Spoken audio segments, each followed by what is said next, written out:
Estamos muy contentos con la participación del pueblo. Nos saca invitación para tour que atende el proyecto de Waterfalls Boulevard. Hope gente de barrio anexo no proyecto aqui participar à noite. Também da gente não com a bindi fora de San Nicolás para a conexão entre Green Corridor com o Waterfalls Boulevard e nós estamos muito contentes de participação. A bindi houve sugerência para adiante de com o povo também a carretera aqui, com a conexão tá com não parte onde não tá viva dentro e todas as sugerências que nós toma over e seguro dentro do Estado público que também sucede nós temos em conta cultura e interesse de turco a trazer para adiante. Nós estamos em hobby sugerência, participação hobby positivo e seguro o governo está contente com a participação aqui. Nós trabalhamos também no mesmo projeto aqui direita, o que nós chamamos o retorno de Santa Helena, direção norte.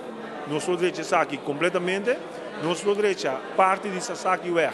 Que está fora de Tamarém, tem a retorno grande que nós temos de Pizza Hut. Nós direita também a carretera Biel, Elvis Smith Boulevard, vai para Baudi Camina, onde nós temos a Linear Park, delante de Eagle Beach.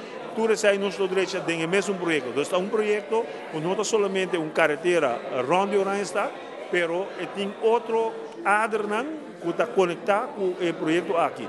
Então, é projeto tem que fazer tour e parte aqui do projeto. Waterfalls Boulevard, conhecido em Pueblo como Ringweg 3, nós passamos a fase de preparação do projeto. Nós escrevemos todo o documento, a especificação para o projeto, o escopo do projeto que eu vou apresentar tecnicamente e, naturalmente, prometo que vai ambas steden startar o processo de ambas do Estado público, logo que tem para a comunidade de Aruba participar no gelo.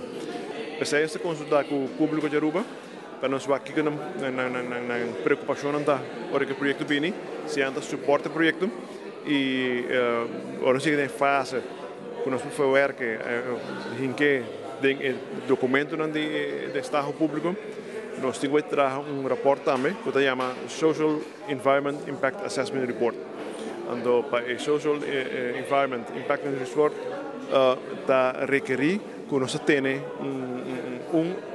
para 2, 3 consultas públicas que a comunidade de Aruba. Sabe que te prometo?